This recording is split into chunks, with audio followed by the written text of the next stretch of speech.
እግዚአብሔር አዝኗል ብለሽ ለሕዝብ ለኢትዮጵያ ሕዝብ ንገሪው ተብያለሁ።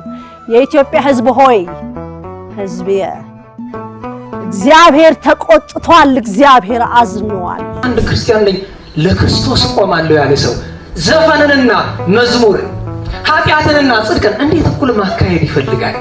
ግን ሰይጣን መጣና ይሄው ያንተ ሕዝብ ከንቱ ያው ሕዝቤ ብለህ የምትለው የታረቀው ሕዝብ ትናንትና ሲጾምልህ ሲጸልይልህ የነበረው ያው ዛሬ በዘፈን እግዚአብሔር አናገረኝ ብሎ ይላል።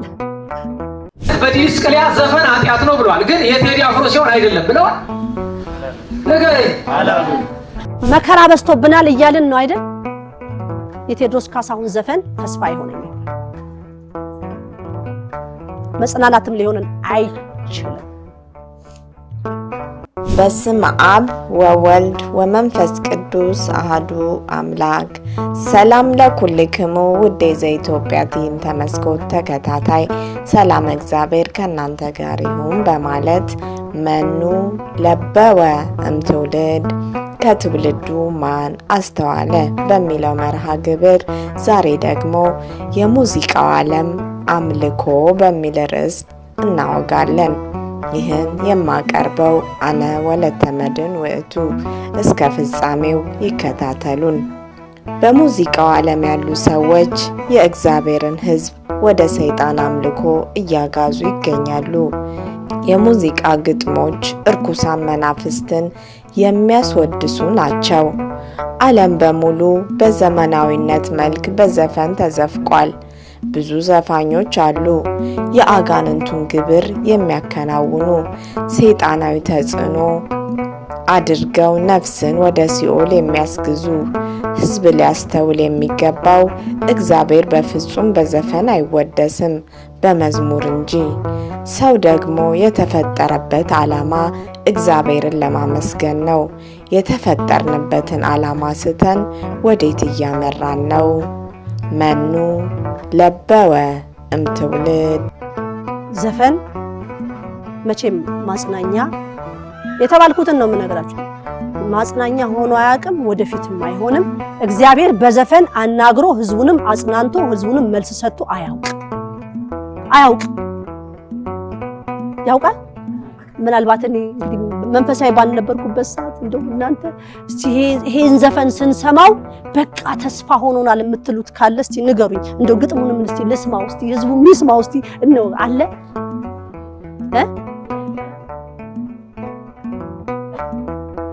ወደፊትም አይኖር።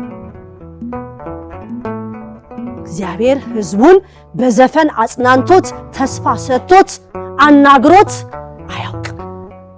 ሐዋርያት በዲስቅልያ ዘፈን ኃጢአት ነው ብለዋል። ግን የቴዲ አፍሮ ሲሆን አይደለም ብለዋል። ነገሬ አላሉ ምን አይነት የደንቆሮ ጥርቅም እንዳለ እኔ ሌላውን አይደለም ደንቆሮ ብለው አንተ ነው አንቺ።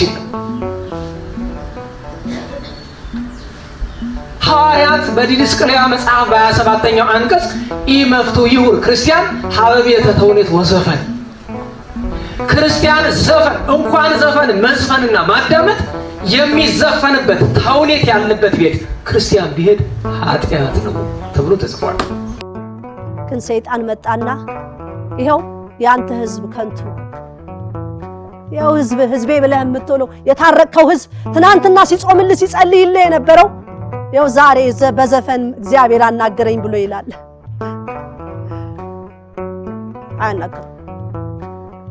አናግሮም አያውቅም። ይሄንን ርቱዓን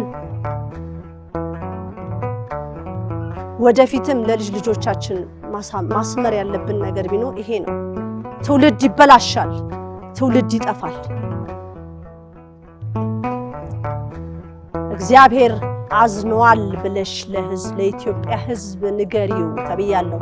የኢትዮጵያ ሕዝብ ሆይ ሕዝብ እግዚአብሔር ተቆጥቷል፣ እግዚአብሔር አዝኗል። መልስ ይሄውላችሁ። ደህና ጾም ተይዞ ደህና ጸሎት ተይዞ በነበረ ሰዓት ፍጹምንም አልነበረም። ጾምም ጸሎትም ይዘን ድክመት ይኖር፣ ግን መጾሙ በራሱ ጾም ብሎ መባሉ ራሱ ትልቅ ነገር ስለነበረ ማለት ነው። ሰይጣን በገጀራ መጣ። ዘፈን የእግዚአብሔርን ክብር ለፍጡር ያሰጣል። በመዝሙር 68 ከቁጥር 36 ኢትዮጵያ ታበጽህ እደዊሃ ሀበ እግዚአብሔር ኢትዮጵያ እጆቿን ወደ እግዚአብሔር ትዘረጋለች የተባለላት ቅድስት ሀገሪቱን ኢትዮጵያ እንኳን እጆቿን ወደ ዓለም ዘርግታለች።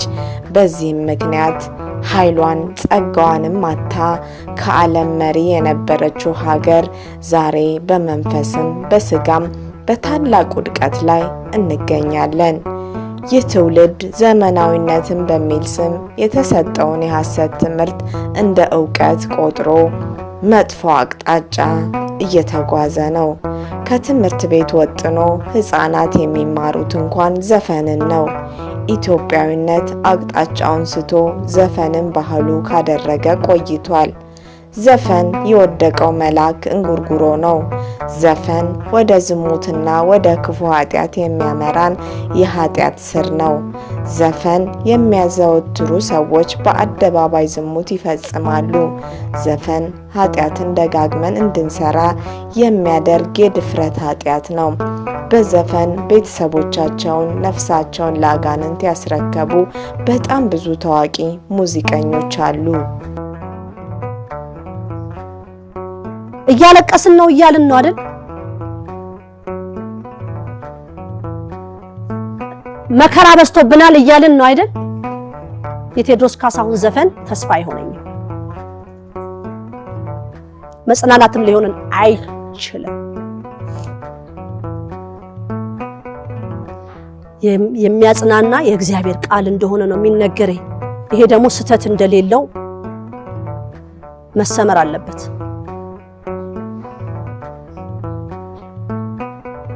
እግዚአብሔር የአንድን ሀገር መሪ መልእክት በዘፈን አይነግረውም።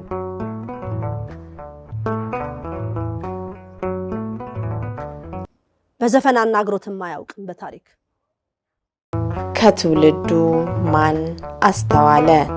የኢትዮጵያ አርቲስት ነን የምትሉ እባካችሁ ዝሙትን፣ የአውሬውን አምልኮ እየገለጣችሁ የኢትዮጵያን ሕፃናት አታጥፉብን። ወደ ማንነታቸው ተመለሱ። ዓለም እኛን እያጠፋ ያለበት መንገድ የራሳችንን ባህልና እሴት በማስተው ነው። ስለዚህ በዘፈን ሀገራችሁን አታጥፉ።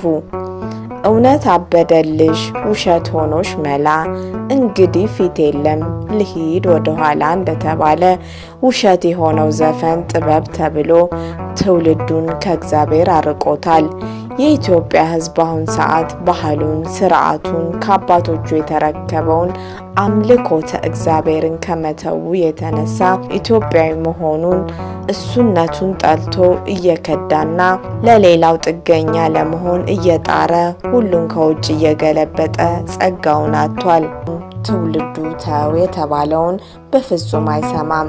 ነጻ ፍቃድ ተብሎ የእግዚአብሔርን ሕግና ስርዓት እየጣስን ከዚህ የባሰ እንጂ የተሻለ አይመጣም። ትንቢተ ኢሳይያስ ምዕራፍ 1 ከቁጥር 18 ኑና እንዋቀስ ይላል እግዚአብሔር። ኃጢአታችሁ እንደ አለላ ቢሆን እንደ በረዶ አነጻችኋለሁ፣ እንደ ደምም ቢቀላ እንደ ባዘቶ አጠራዋለሁ። እሺ ብትሉና ብትሰሙኝ የምድርን በረከት ትበላላችሁ። እምቢ ብትሉና ባትሰሙኝ ግን ሰይፍ ይበላችኋል። የእግዚአብሔር አፍ ይህን ተናግሯል። መኑ ለበወ እምትውልድ። ዘፋኝ መሆን ማለት የዳቢሎስን ዜግነት መያዝና በቁም ሞት ነው። ስለዚህ ጆሮ ያለው ይስማና ራሱን ከዘፈን ዓለም አምልኮ ያግልል። ራሳችንን እያታለልን በዘፈን እየተመሰጥን ከአባታችን ከእግዚአብሔር እቅፍ አንውጣ። የተሰጠንን አንደበት ለሚገባው ለእግዚአብሔር እንዘምርበት። ቅዱስ ቅዱስ ቅዱስ እግዚአብሔር እንበልበት። ልክ እንደ መላእክት የተፈጠርነው ለምስጋና ነውና ልብ ያለው ልብ ይበል በማለት ለዛሬ አበቃው። ወስብሐት ለእግዚአብሔር ወለወላዲቱ ድንግል ወለመስቀሉ ክቡር። ይምሐረነ ወይሰሃለነ በርትዕ ተዋሕዶ ሃይማኖት ያጽናአነ ለይኩን